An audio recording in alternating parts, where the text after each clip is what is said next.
Hello friends, welcome to T academy. ఇంతకుముందు వీడియోలో మనం previous assistant executive engineer of Telangana and ఏపీకి సంబంధించినటువంటి కొన్ని క్వశ్చన్స్ చూసాం నెట్వర్క్స్లో.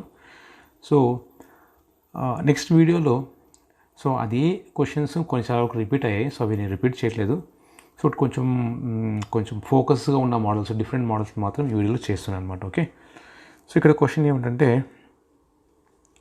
so 2 bulbs of 250 volts 100 watts and 250 volts 25 watts are connected in series and a 400 volts AC. 50 hertz supply is applied across the bulbs. So which of the following will happen? So ఇంతకుముందు వీడియోలో కూడా same kind of problem చూశాను. So అప్పుడు కూడా ఒక statement చేయనమాట. ఏమంటే series connection ఉన్నప్పుడు మీకు లో వాటేజ్ ఏదైతే ఉందో ఆ బల్బ్ అనేది చాలా బ్రైట్గా వస్తుంది. అదే మీరు అదే వాటేజ్ని ప్యారలల్లో కనెక్ట్ చేస్తే సో హై వాటేజ్ బల్బ్ అనేది గ్లో అవుతుంది అనమాట ఎక్కువగా. ఓకే, సో ఆన్సర్ ఏంటంటే ఈ బిట్కి 25 watts bulb will burn out. Okay, so ఇంతకుముందు చెప్పుకున్న సేమ్ కాన్సెప్ట్లో ఉన్న క్వశ్చన్సే, బట్ ఇక్కడ డిఫరెన్స్ ఏంటంటే వోల్టేజ్ అనేది ఇక్కడ 250 volts ఇచ్చారు, ఇక్కడ 440 volts ఇచ్చారు. అయినా వోల్టేజ్ మారినా సరే ఓకే వాటేజ్ అనేది కాన్సెప్ట్ సిమిలర్గా ఉంటుంది. సో సిరీస్లో మీకు మోర్ బ్రైట్నెస్ వస్తుంది. సో అది చెప్పడానికి ఈ ఎగ్జాంపుల్ తీసుకున్నాను. ఓకే, తర్వాత నెక్స్ట్ క్వశ్చన్ చూడండి. Referring to the circuits figure 1 and figure 2 which of the following statements are correct with respect to V in figures. So voltage సంబంధించి ఇవి 2 ఫిగర్స్ ఇచ్చారు. ఇక్కడ ఏమి ఇచ్చారంటే ఫస్ట్ ఒక వోల్టేజ్ సోర్స్ ఇచ్చారు, కెపాసిటరు, కరెంట్ సోర్స్ ఇచ్చారు, కెపాసిటర్ ఇచ్చారు. ఓకే, సో ఇందులో ఏది స్టేబుల్గా ఉంటుంది? సో స్టేబుల్గా ఉంటుంది అనడం అంటే ఇక్కడ స్టెబిలిటీ గురించి చెప్పాలంటే so BIBO concepts, bounded output, input and bounded output. So bounded input ఇస్తే మీకు అవుట్పుట్ బౌండెడ్ అవుట్పుట్ వచ్చిందంటే సిస్టమ్ అనేది స్టేబుల్గా ఉన్నట్టు. ఓకే, ఒక వోల్టేజ్ సోర్స్కి ఒక కెపాసిటర్ కనెక్ట్ చేశారంటే సో ఆటోమేటిక్గా ఏమవుతుందంటే కెపాసిటర్లో ఛార్జ్ అవుతుంది. ఎంతవరకు ఛార్జ్ అవుతుంది? ఈ వోల్టేజ్ ఎంతవరకు ఉంటుందో అంతవరకు ఛార్జ్ అవుతుంది. ఎందుకంటే ప్యారలల్లో మనకు వోల్టేజ్ అనేది సేమ్గా ఉంటుంది. సపోజ్ అదే కెపాసిటర్కి ఒక కరెంట్ సోర్స్ ఇచ్చారు. సో కరెంట్ సోర్స్ ఇచ్చి కెపాసిటర్ ఇచ్చారనమాట. ఇలా ఇచ్చినప్పుడు ఈ కెపాసిటర్ ఎంతవరకు ఛార్జ్ అవుతుంది? సో ఈ కరెంట్ ఎంత సప్లై చేస్తూ ఉంటే అంతవరకు అది లీనియర్గా ఛార్జ్ అవుతూనే ఉంటుంది. సో ర్యాంప్ సిగ్నల్లా ఉంటుంది అనమాట. ఓకే, దానికి ఒక పాయింట్ స్టాప్ అనేది ఉండదు. సో అది అనమాట కాన్సెప్ట్ ఇక్కడ. సో దీని ప్రకారము స్టెబిలిటీ అంటే మనం ఇన్పుట్ ఎంత ఇస్తామో అవుట్పుట్ అంతే రావాలి. కానీ ఇక్కడ ఇన్పుట్ ఇస్తూ ఉంటే అవుట్పుట్ అనేది ఇంక్రీజ్ అవుతూనే ఉంది. సో సెకండ్ సర్క్యూట్ అనేది అన్స్టేబుల్, ఫస్ట్ సర్క్యూట్ అనేది stable. Okay, so circuit 1 is stable, circuit 2 is unstable. Similar కాన్సెప్ట్గా మనకి ఇప్పుడు ఇక్కడ వోల్టేజ్ సోర్సుకి ఇండక్టర్ ఇచ్చారనుకోండి. ఇప్పుడు చెప్పండి, ఇది స్టేబులా అన్స్టేబులా? సో ఇది వోల్టేజ్ అనేది ఇండక్టర్ ఏం చేస్తుంది? షార్ట్ సర్క్యూట్ చేస్తుంది అనుకుందాం ఫర్ ఎగ్జాంపుల్. ఆ షార్ట్ అయితే ఏమవుతుంది? వోల్టేజ్ సోర్స్ షార్ట్ అయిపోతుంది. సో దాని మీనింగ్ ఏంటి? System becomes unstable. అదే కరెంట్ సోర్స్ తీసుకోండి. Current source is in parallel with inductor like this. So ఇప్పుడు ఇండక్టర్ షార్ట్ అయినా కూడా కరెంట్ అనేది కంటిన్యూస్గా ఫ్లో అవుతూనే ఉంటుంది. So system is stable here. So voltage source in parallel with capacitor is stable, current source in parallel with capacitor is unstable. So voltage source in parallel with inductor is unstable, current source in parallel with inductor is stable. Okay, so ఇది ఈ stability గురించి ఉన్నటువంటి concept అనమాట. Okay, next so ఇది కూడా last video చెప్పిన క్వశ్చన్సే. So difference ఏంటి చూద్దాం. ఓకే, సో ఇక్కడ ఆన్సర్ అనేది డిఫరెంట్ అనమాట. సో దానికోసం ఈ క్వశ్చన్ తీసుకున్నాను. With reference to figure 1 which of the following neither ZA Nar ZB are not ZC. అంటే ఇక్కడ ZA కాదు, ZB కాదు, ZC కాకుండా ఇంకొకటి ఏది అని అడిగాడు. సో వానికి ZA వాల్యూ కనుక్కున్నాము. సో 10 + J 2.5 వచ్చింది. ZB కనుక్కున్నాను 20 + J ఇక్కడ. Okay, so 10 + J 7.5 okay, so ఇక్కడ వచ్చి మనకు 20 + J 15 వచ్చింది, 30 - J 40 వచ్చింది. అంటే ఈ 3 ఆప్షన్స్ కూడా మనకు ఇక్కడ వచ్చాయన్నమాట. సో లేని ఆప్షన్ ఏమంటే 10 + J 15. సో నార్ అన్నారు కాబట్టి ఇక్కడ లేని ఆప్షన్ ఏదంటే D is the right option. అంటే ZA ZB ZC కనుక్కుని తర్వాత ఇవి 3 కాకుండా వేరే ఆప్షన్ ఏంటి అని అడిగాడు. అది ఈ క్వశ్చన్లో ఉన్నటువంటి ట్రిక్ అనమాట. ఓకే, నెక్స్ట్ ఓకే, సో ఇక్కడ ఇది ఒక ప్రాక్టీస్ ఎగ్జాంపుల్గా తీసుకున్నాను. ఇప్పుడు చూసినా కూడా మనము స్టార్ డెల్టా కానీ డెల్టా స్టార్ కన్వర్షన్స్ కానీ ఇప్పుడు కూడా మనము రెసిస్టర్కి తర్వాత ఇండక్టర్కి మాత్రం చేస్తూ ఉంటాం ఎక్కువగా. సో కెపాసిటర్ గురించి చెప్పడానికి ఈ క్వశ్చన్ తీసుకున్నాను అనమాట. Okay, so C1 C2 C3 ఉన్నాయి, 1 farad 2 farad 3 farads ఉన్నాయి. ఓకే, సో మనకు కెపాసిటెన్స్ తీసుకున్నప్పుడు ఇక్కడ వాళ్ళే డెల్టా ఇచ్చారు ఆల్రెడీ. సో డెల్టాలో ఉన్నాయి. సో డెల్టా నుంచి మనకు స్టార్ కన్వర్షన్ చేయమన్నారు. ఓకే, స్టార్ కన్వర్షన్ చేయాలి. సో దానికి ఏం చేసామంటే 1/C3 is equal to, so opposite ఆర్మ్స్లో ఉన్నటువంటి capacitance divide by total capacitance. So total capacitance మనకి ఎంత వచ్చిందంటే ఇట్ ఈస్ నథింగ్ బట్ 11/6 అలా వచ్చిందనమాట. సో ఇవి పైన న్యూమినేటర్లు మారుతూ ఉంటాయి. సో 1/1 ఇంటూ 1/2 ఒక వాల్యూ వచ్చింది. ఏంటంటే C3 వాల్యూ మనకు 3/11 వచ్చింది. అలాగే C1 value, so C1 value ఎక్కడ తీసుకున్నాను, సో 1కి 3కి మధ్యలో. So C1 will be here. So this will be C1. Okay, and between 1 and 2, so this will be C2 and this one will be C3. Okay, next C1 value వచ్చింది 1/C1 is equal to 1 into 1 1/3 plus divide by 11/6. So simplify చేసామంటే 2/11 వచ్చింది. అలాగే C1 value తీసుకున్నాం. Okay, 11/2 వచ్చిందన్నమాట C1 value. Okay, ఇది C1 value. So 1/C2 is equal to 1/11. So C2 value is 11 వచ్చింది. Okay, so ఇక్కడ ఈ వాల్యూస్ జస్ట్ మనం సబ్స్టిట్యూట్ చేసిన తర్వాత ఎలా చేస్తున్నామని చెప్పడానికి ఎగ్జాంపుల్ తీసుకున్నాను. సో ఆన్సర్ వచ్చి మనకు C1 value is 11/2, C2 is 11 and C3 is 11/3. So answer is D here. Okay, next question. Okay, ఇది మనకు లాస్ట్ టైం అనేటువంటి ఏపీ ట్రాన్స్కో క్వశ్చన్ అనుకుంటా. Okay, AP Transco AP SPDCL అనుకుంటాను. Okay, so if R1 is equal to R2, what would be the voltage magnitude to have zero current through R3? So ఇక్కడ ఆప్షన్స్లో మనకు B -5 volts ఇచ్చారు. So C 5 volts ఇచ్చారు. So D వచ్చి 0 volts something ఇలా ఇచ్చారన్నమాట option. Okay, so దీన్ని చేయడానికి first నేను ఇక్కడ నోడ్ వోల్టేజ్ VA అనుకున్నాను. ఓకే, సో VA తీసుకొని నోడ్ ఈక్వేషన్స్ రాశాను. So node equations, so V -5/R, so VA -5/R divided by VA by R3 plus VA -B/R. But ఇక్కడ గివెన్లో question ఏమి ఇచ్చారంటే so current through the R3 అన్నాడు. So R3లో 0 కావాలంటే 0 amps రావాలి. Voltage drop ఎంత అవుతుంది, 0 అవుతుంది. సో ఆ వాల్యూస్ని ఇక్కడ సబ్స్టిట్యూట్ చేశారంటే సో ఇప్పుడున్న వాల్యూస్ VA -5/R అలాగే తీసుకున్నాను. సో VA/3 VA -B/R తీసుకున్నాను. ఇప్పుడు VA వాల్యూ 0 చేయడంతో 0 -5/R plus 0 -B/R. So simplify చేసామంటే మనకు ఆన్సర్ వచ్చి V -5 volts వస్తుంది. So B is the right answer. Okay, చాలా సింపుల్గా కాన్సెప్చువల్గా అడుగుతున్నాడు క్వశ్చన్స్. ఓకే, సో ఇది ప్రీవియస్ TS పేపర్ అనమాట, తెలంగాణ స్టేట్ పేపర్ అనమాట. సో ఇది ఏమి ఇచ్చారంటే simple calculations. In the figure the admittance values of the elements in siemens. So YA value ఇచ్చారు, YB వాల్యూ ఇచ్చారు, YC వాల్యూ ఇచ్చారు. ఇక్కడ YA YB YC ఇచ్చారు. ఓకే, ఇచ్చిన తర్వాత what is the value of I phasor? Okay, when the voltage E across the element is 10 at angle 0. So ఇక్కడ voltage 10 at angle 0 ఇచ్చేసారు. So YA YB YC ఇచ్చారు, current కనుక్కోమన్నారు. So current I is nothing but E at angle 0. అంటే E at angle అంటే ఇక్కడ E ఇచ్చారు, 10 at angle 0 ఇచ్చారు. 10 at angle 0 into, so admittances ఇక్కడ ఉన్నాయి. సో ఇంపిడెన్సెస్ అయితే మనం ప్యారలల్ ఈక్వలెంట్ కనుక్కుంటాం. బట్ అడ్మిటెన్స్ ఇచ్చారు, సో డైరెక్ట్గా మనం యాడ్ చేసేచ్చు. YA plus YB plus YC is equal to YA value ఎంత ఇచ్చారు, so 0.5 plus J0. So YA value, YB values 0 minus J1.5 and YC values J0.3. Okay, so ఇది మీకు కొంచెం చిన్నగా కనపడవచ్చు. సో ఇక్కడ రాస్తా చూడండి. So YA is equal to 0.5 plus J0 ఇచ్చారనమాట. Okay, so YB is equal to 0 minus J1.5 and YC is 0 plus J0.3 ఇలా ఇచ్చారనమాట. ఓకే, సో ఇవన్నీ యాడ్ చేసి మల్టిప్లై చేసామంటే మనకు వచ్చే answer 5 minus J12. Option A is the right answer for this question. Okay, next question చూడండి. Okay, next question. 2 coils have equal resistances but different inductances are connected in series. The time constant of the series combination is. So time constant but L equivalent by R equivalent అనుకున్నారు. Okay, ఒక coil ఉంది. So ఒక కాయిల్లో resistances, inductance resistance, inductance ఇలా ఉందన్నమాట. Okay, so ఇక్కడ are value సేమ్గా ఉన్నాయి, inductance value L1 L2గా ఉంది. సో ఇది వాళ్ళు అడిగిన కాన్సెప్ట్. సో ఇప్పుడు దీని యొక్క టైం కాన్స్టెంట్ ఎంత అడిగారు.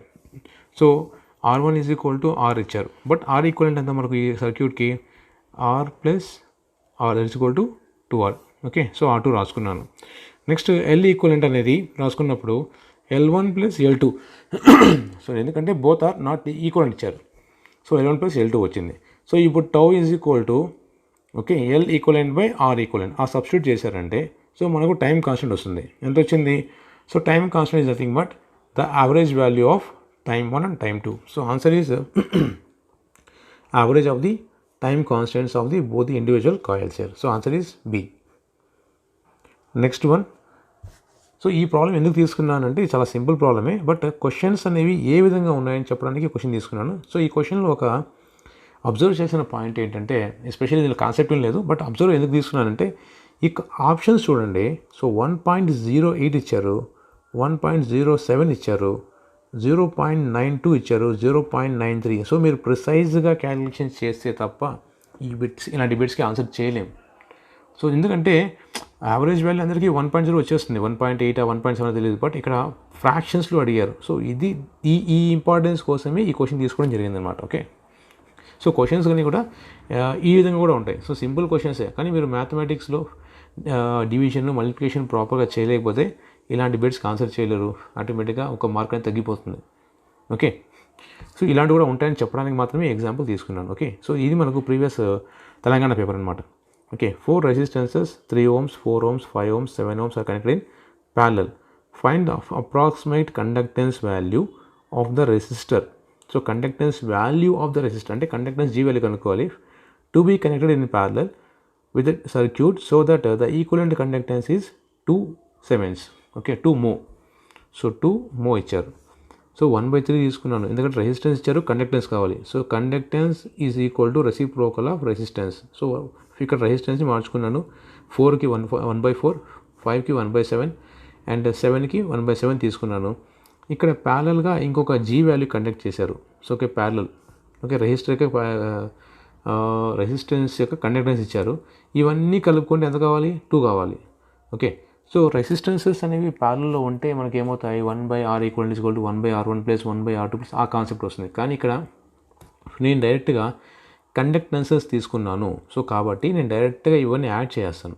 So 1/3 plus 1/4 plus 1/5 plus 1/7 plus G, ఇక్కడ R కాదు G, ఎందుకంటే కండక్టెన్స్ కనుక్కున్నాను కాబట్టి G తీసుకున్నాను. ఇది ఈక్వల్ టు 2 Siemens అనుకున్నాను. సో దీన్ని సింప్లిఫై చేస్తే సో మీకు వచ్చే ఆన్సర్ చూడండి ఇక్కడ. So 451/420 this is nothing but 1.073. So అంత యాక్యురేట్గా చేస్తేనే ఆన్సర్ మనకు వచ్చింది. సో బై మిస్టేక్ మీరు 1.08 అని అజంప్షన్ చేసుకున్నారు అనుకోండి, సో రాంగ్, మీకు ఆన్సర్ రాంగ్ అవుతుంది. మీరు ఎంత కష్టపడి కూడా ఒక మార్క్ అనేది మీకు వెళ్ళిపోతుంది. ఓకే, సో ఒక మార్కు నెగిటివ్ మార్కింగ్ ఉంది కాబట్టి, నెగిటివ్ మార్కింగ్ ఉంటే ఒకవేళ మీకు 1/3 మార్క్ లూజ్ అవుతారు. బట్ అంత చేసి కూడా మీకు రావాల్సిన పాజిటివ్ కన్నా నెగిటివ్ వస్తుంది అనమాట ఇందులో. Okay, so this is about the question. Next ఇది కూడా సిమిలర్ కైండ్ ఆఫ్ క్వశ్చనే, ఇది కూడా క్యాలిక్యులేషన్స్ బేస్డ్ అనమాట. ఓకే, అది చెప్పడానికి ఈ ప్రాబ్లం తీసుకున్నాను అనమాట. So 10 cells of 2 volts EMF and unknown internal resistance are connected in series to provide a current of 4 amperes to a load of 3 ohms. Determine the load current for the same load if these cells are connected in parallel. So చాలా సింపుల్గా ఇచ్చారు. ఏమి ఇచ్చారు? ఒక voltage source ఉంది, దానికి ఎంత voltage 2 volts ఇచ్చారు, రెసిస్టెన్స్ ఎంత అని మనకు తెలియదు, RIని పెట్టుకున్నాడు. ఓకే, కరెంట్ ఏమో 4 amps వెళ్తూ ఉంది, లోడ్ ఏమో 3 ohms ఉంది. సో ఇప్పుడు దీన్ని బేస్ చేసుకొని మనం సాల్వ్ చేయాలి. కానీ ఇలా ఇక్కడ ట్విస్ట్ ఏంటంటే 10 cells ఉన్నాయి. సో 10 cells అంటే 10 volts ఇంటూ 2 వచ్చింది. ఇక్కడ రెసిస్టెన్స్ కూడా 10 మల్టిప్లై తీసుకున్నాను, ఎందుకంటే 10 cells యొక్క సిరీస్ రెసిస్టెన్స్ అనేది సిరీస్లో సేమ్ యాడ్ అవుతుంది కాబట్టి 10 into RI. సో వీటికి సంబంధించి మనం సింప్లిఫై చేసామంటే RI వాల్యూ వచ్చి మనకు R వాల్యూ ఈక్వల్ టు 0.2 వచ్చింది. సో ఇప్పుడు మళ్ళీ ఏమి ఇచ్చాడు? ఈ సెల్స్ అన్నీ కూడా మళ్ళీ ప్యారలల్ కనెక్ట్ చేశారు. ఇప్పుడు అన్నీ ఫస్ట్ కేసులో ఏమున్నాయి? ఫస్ట్ కేసులో ఇవన్నీ కూడా సిరీస్లో ఉన్నాయి. సెకండ్ కేసులో ఇక్కడ ఏమున్నాయి? అన్నీ ఓకే. సో సెకండ్ కేసు కూడా అన్నీ సో ప్యారలల్ ఉన్నాయి. సో ప్యారలల్లో ఉన్నప్పుడు ఏం చేశానంటే సింపుల్గా సో ఇక్కడ వోల్టేజ్ సోర్స్ని కరెంట్ సోర్స్గా మార్చుకున్నాను. Voltage source in series with resistance ఉన్న వాటిని నేను current source in parallel with జీగా మార్చుకున్నాను. ఓకే ఇక్కడ ఏమైంది రెసిస్టెన్స్. సో కరెంట్ సోర్స్లో ఉంటుంది. So current source value first 2 volts ఉంది, తర్వాత మనకు 0.2 ohms ఉన్నాయి. సో వీటిని కరెంట్గా మార్చుకోవాలంటే so 2 divided by 0.2 is nothing but current and resistance values remains same 0.2. So అలా తీసుకున్నాను. ఇలాంటి ఎన్ని ఉన్నాయి మనకు 10 ఉన్నాయి కాబట్టి 10తో మల్టిప్లై చేసుకున్నాను. సో 20/0.2, సో 0.2/10 తీసుకున్నాను. సో దీన్ని మళ్ళీ సింప్లిఫై చేసిన తర్వాత మనకు ఈ నెట్వర్క్ వస్తుంది. అంటే 20/0.2 అనే కరెంట్ సోర్స్ నుంచి 0.02 అనే ఒక రెసిస్టెన్స్ ఒకటి, 3 ohms రెసిస్టెన్స్ ఒకటి. So by current division rule, so ఇక్కడ ఉన్నటువంటి current I3 value is equal to, so I3 is equal to total current 20/0.2 into opposite resistance 0.02 divide by total resistance అని simplify చేస్తే so మీకు వచ్చే answer ఎంత వస్తుంది? 0.662. So options చూడండి, 0.662, 0.625, 0.667. So accuracy అనేది చాలా లేకపోతే మీరు లూజ్ అయ్యే ఛాన్స్ ఎక్కువ ఉన్నాయన్నమాట. తర్వాత నెక్స్ట్ క్వశ్చన్ అనమాట, ఇక్కడ చూడండి. So question is an uncharged capacitor of 0.01 farads is charged by a current of 2 milliamperes for 30 seconds and then by a current of 4 milliamperes for 30 seconds. So find the final voltage on it అన్నాడు. అంటే ఒక కెపాసిటర్కి first ఒక current source ఇచ్చి charge చేశారు, మళ్ళీ రెండవసారి మళ్ళీ ఇంకొంచెం కరెంట్ ఇచ్చి ఛార్జ్ చేశారు. సో ఫైనల్ వోల్టేజ్ ఎంత అని అడిగారు. సో కెపాసిటర్ వాల్యూ ఎంత? 0.01 farads. సో దీన్ని ఎలా రాసుకోవచ్చు అంటే 10 millifarad రాసుకుంటాను. సో కరెంట్ ఫార్ములా ఏంటి? I is equal to C into dV/dt. So case 1 current I1 ఎంత ఇచ్చారు? 2 milliamps ఇచ్చారు. సో 2 milliamps కరెంట్ ఇచ్చినప్పుడు, ఇక్కడ 2 milliamps కరెంట్ ఇచ్చినప్పుడు capacitance value C into d/dt బదులు నేను V2 minus V1/T2 minus T1 అనుకోండి. ఇక్కడ dV/dt అంతే difference. So V2 minus V1/T2 minus T1. So current 2 milliamps తర్వాత దీన్ని 10 millifarad రాసుకున్నాను. సో V2 వాల్యూ ఇచ్చారు, ఎంత ఇచ్చారు కనుక్కోవాలి మనం. So V2 -0 divide by 30. So ఇక్కడ V1 అంటే ఏంటి? So V1 is nothing but initial voltage. ఏమైనా మెన్షన్ చేశారా? మెన్షన్ కాబట్టి 0 తీసుకున్నాను. ఓకే, సో అలా సింప్లిఫై చేసినప్పుడు మనకు V2 వాల్యూ వచ్చి 6 volts వచ్చింది. V2 వాల్యూ 6 volts అయింది. ఓకే, సెకండ్ కేసు ఏం చేశారంటే మళ్ళీ 4 milliamperes కరెంట్ ఇచ్చారు. ఇచ్చినప్పుడు సేమ్ అదే C value V2 minus V1 total T2 minus T1. So for 30 seconds ఇచ్చారు కాబట్టి T2 minus T1 అనేది 30 seconds కిందే పోతుంది. ఓకే, సో 30 ఎందుకు 30 తీసుకున్నారంటే T2 minus T1 బదులు 30 seconds డ్యూరేషన్ ఇచ్చేసారు వాళ్ళు. 30 seconds డ్యూరేషన్ ఇచ్చారు. డ్యూరేషన్ అనేది ఇనిషియల్ వాల్యూకి ఫైనల్ వాల్యూకి మధ్యలో ఉండే వాల్యూ అనమాట. ఓకే, సో వాళ్ళు టైం చెప్పలేదు, సెకండ్స్ ఇచ్చేసారు కాబట్టి డైరెక్ట్గా ఇది వచ్చింది డిఫరెన్స్ అనేది. ఓకే, అది గుర్తుపెట్టుకోండి. నెక్స్ట్ 0.4 ఇంటూ 30 సింప్లిఫై చేసిన తర్వాత V1 వాల్యూ ఇనిషియల్ వాల్యూ ఎందుకు కేసులో ఎంత వచ్చింది? 6 volts వచ్చింది. ఆ 6 volts ఇక్కడ తీసుకున్నాను. సో సింప్లిఫై చేస్తే మనకు వచ్చిన answer 18 volts. So answer is A is 18 volts ఇచ్చారనమాట. Okay, so next question here. Okay, so simple question. A piece of silver wire has resistance of 1 ohm. So silver resistance ఎంత ఇచ్చారంటే 1 ohm ఇచ్చారు. What will be the resistance of the manganin wire? So manganin wire కావాలి. అందులో ఏమి ఇచ్చారంటే wire of 1/3 of the length. So లెంత్లో ఏమైంది? 1/3 ఉంది ఇది సిల్వర్కి, and 1/3 of diameter. So diameter కూడా 1/3 ఇచ్చారు. Okay, if the specific resistance of the manganin is 30 times that of silver. So specific resistance is nothing but 30 times that of RS. So ఈ 3 values ఇచ్చేసారు. ఇవన్నీ కూడా ఈ given data. So given data. Okay, ఇప్పుడు solution. So solution అంటే R is equal to ρl/A తీసుకోవచ్చు. Okay, so ఇప్పుడు ఏం ఇస్ నథింగ్ బట్ మ్యాంగనీన్ యొక్క ఏరియా అంటే π/4 ఇంటూ dm². సో π/4 ఇంటూ d వాల్యూ ఎంత ఇచ్చారు? So dm is 1/3 that of ds². Substitute చేశానంటే మనకు సింప్లిఫై చేసిన తర్వాత so AM area of manganin is equal to AS into 1/9 వచ్చింది. ఓకే, అలాగే L వాల్యూ ఉంది. సో మనకు తెలుసు RM is equal to ρl/A. So ρm into LM/AM. So 30 ρm ఎందుకు ఇచ్చారు? ρm is nothing but 30 into ρs కాబట్టి 30 ρs తీసుకున్నాను. LM value ఎంత ఇచ్చారు? 1/3 ఆఫ్ LS రాసుకున్నాను. So AM is nothing but AS into 1/9. So simplify చేశానంటే మనకు వచ్చే ఆన్సర్ వచ్చి 90 ohms. అంటే ఈ వాళ్ళు ఇచ్చిన కండిషన్కి మ్యాంగనీస్ యొక్క రెసిస్టెన్స్ అనేది 90 ohmsగా ఉంటుంది. So answer is 90 ohms here. Okay, next one, the power delivered by the source as a function of A. Okay, so ఇది కూడా చాలా సింపుల్ క్వశ్చనే. ఇక్కడ ఏమి ఇచ్చారంటే ఫస్ట్ ఒక వోల్టేజ్ సోర్స్ ఉంది, ఒక కరెంట్ సోర్స్ ఉంది, ఒక రెసిస్టర్ ఉంది. ఓకే, సో ఇప్పుడు ఇక్కడ ఫస్ట్ వోల్టేజ్ V అనుకున్నాను. సో V అనుకోవడం కాదు, V ఆల్రెడీ ఇచ్చేసారు కాబట్టి Vనే. So V is nothing but R into I1. So current ఇక్కడ I1 ఫ్లో అవుతుంది, R ఇంటూ I1 ఇచ్చేసారు. తర్వాత ఇక్కడ కానీ ఈ పాయింట్ కానీ మనము KCL అప్లై చేయొచ్చు. So KCL at node V తీసుకుంటే ఏమొస్తుంది, current entering minus current leaving plus current entering minus. So అలా సింప్లిఫై చేశారంటే మనకు I వాల్యూ వచ్చి I1 into 1 minus A. So power delivered is product of voltage into current. Okay, so V into I1, I బదులు రాసుకోవచ్చు ఇక్కడ నుంచి 1 minus A. So simplify చేశారంటే I1 is equal to V1 by R. So that is V square by R into 1 minus A is a solution for this question. So ఇక్కడ ఉన్న option B ఉంది. Okay, so next question, ఇది కొంచెం interesting question అనమాట, చూడండి. So for the circuit shown in figure the potential difference between the points X and Y, VXY. Okay, all values are in ohms. So ఇలా network ఇచ్చారు. First ఏం చేశానంటే నేను loop equations రాసుకున్నాను, మెష్ ఈక్వేషన్స్ అంటారు, mesh equation రాసుకున్నాను. So current ఇక్కడ I1 అనుకున్నాను, ఇక్కడ వచ్చి I2 అనుకున్నాను. ఓకే, I1 I2 అనుకున్న తర్వాత మనకి ఇక్కడ లూప్ ఈక్వేషన్ రాసుకున్నాను. సో -2 + 2I1 ఈ లూప్లో వెళ్ళిన తర్వాత ఈక్వేషన్ రాసుకున్నాను. సో ఇది వచ్చింది మనకు. తర్వాత ఇందులో సింప్లిఫై చేశారంటే మనకు కరెంట్ వాల్యూ వచ్చింది, ఈ లూప్లో ఉన్న కరెంటు -0.4 amps వచ్చింది. సిమిలర్గా లూప్ 2 రాసుకున్నాను, ఇక్కడ లూప్ 2 ఇది. సో లూప్ 2లో రాసుకున్నప్పుడు మనకు వచ్చిన వాల్యూ వచ్చి -0.5 amps వచ్చింది. సో ఇవి రెండు వచ్చేసాయి. ఇప్పుడు మెయిన్ ఏమంటే వాళ్ళు VXY కనుక్కోమన్నారు. అందువల్ల ఏం చేశానంటే ఈ X పాయింట్ నుంచి నెగిటివ్ ప్లస్ తీసుకున్నాను డిఫరెన్సెస్. ఓకే, సో ఇప్పుడు ఇలా ఇచ్చినప్పుడు ఈ కాన్సెప్ట్ తీసుకోండి, ప్లస్ మైనస్ ఇలా తీసుకున్న తర్వాత ఇప్పుడు నెక్స్ట్ ఏం చేశానంటే లూప్ ఈక్వేషన్ రాసుకున్నాను. ఎక్కడి నుంచి, ఇక్కడ నుంచి స్టార్ట్ చేశాను, ఇక్కడ ఎండ్ చేశాను. ఓకే, సో ఇక్కడ వాల్యూ -VX ప్లస్ 3 ఇంటూ ఇక్కడ I1 వాల్యూ వచ్చింది, అది రాసుకున్నాను.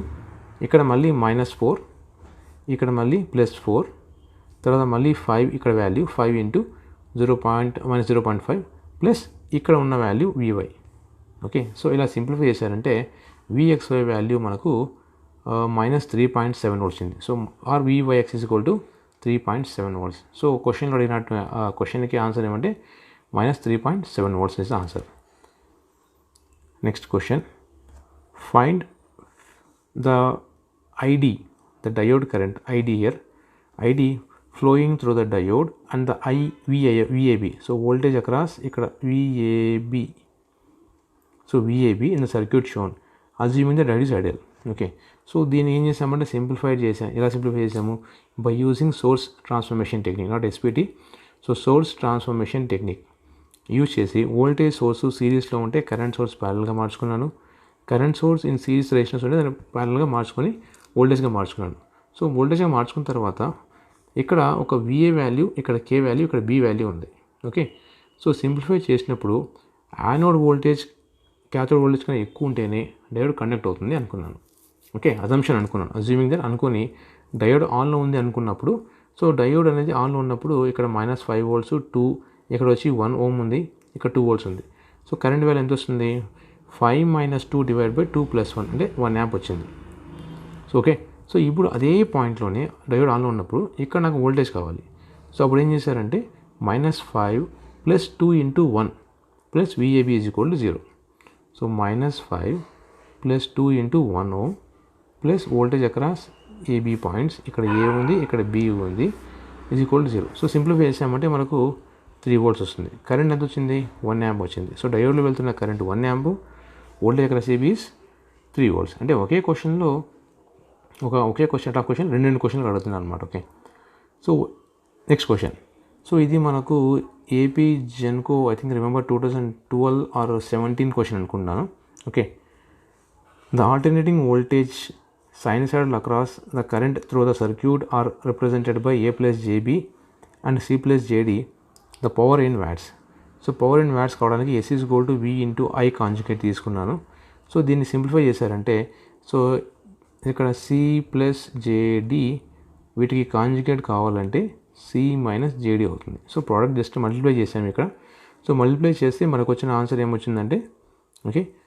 సో ఇక్కడ P is equal to AC plus BD and Q is equal to BC minus AD అని వచ్చిందన్నమాట. ఓకే. సో ఆన్సర్లో మనకు అన్నీ ఉన్నాయి. ఒకవేళ వాళ్ళు క్యూ అడిగింటే బీసీ మైనస్ ఏడి వస్తుంది. సో పి అడిగారు కాబట్టి ఏసీ ప్లస్ బీడీ వస్తుంది. So power is answer is A here. Okay.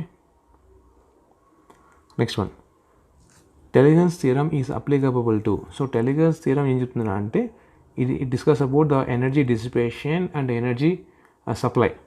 Okay. So energy గురించి మాట్లాడతారు అనమాట ఇది ఈ టెలిగన్స్ థియరమ్లో. So energy or we can say power. So power ఉంటుంది. సో ఇవి ఏమంటే మీకు నెట్వర్క్ అనేది లీనియర్ ఉన్నా నాన్ లీనియర్ ఉన్నా సరే Tellegen's theorem applicable. So both linear and non linear networks Tellegen's theorem is applicable. Okay. So answer is here. Next, in a capacitor circuit, capacitor is energized by a symmetrical square wave current, then the steady state voltage across the capacitor is. So మనకు ఒక capacitor ఉంది ఇలా. Okay. ఆ కెపాసిటర్కి current ఇచ్చారు, steady state square wave ఇచ్చారు. ఆ ఇచ్చినప్పుడు ఆ వోల్టేజ్ ఎలా ఉంటుంది అని అడిగారు. సో బేసిక్ ఫార్ములా ఏంటి, V is equal to 1/c into integration of I into dt. So ఇక్కడ కరెంట్ అనేది ఇంటిగ్రేషన్ అంటే స్క్వేర్ వేవ్ని ఇంటిగ్రేట్ చేస్తే సో మనకు ట్రయాంగులర్ వేవ్ వస్తుంది అనమాట. ఓకే. ట్రయాంగులర్ వేవ్ ఇలా వస్తుంది. So answer is triangular wave. Next, the reciprocity theorem is applicable for. So single source with the time wearing elements, multiple sources with the time wearing elements, only single source network, only multi source network. So reciprocity theorem అనేది only single source నెట్వర్క్కి మాత్రమే applicable అవుతుంది. So మిగతా వాటికి అది applicable అవ్వదు.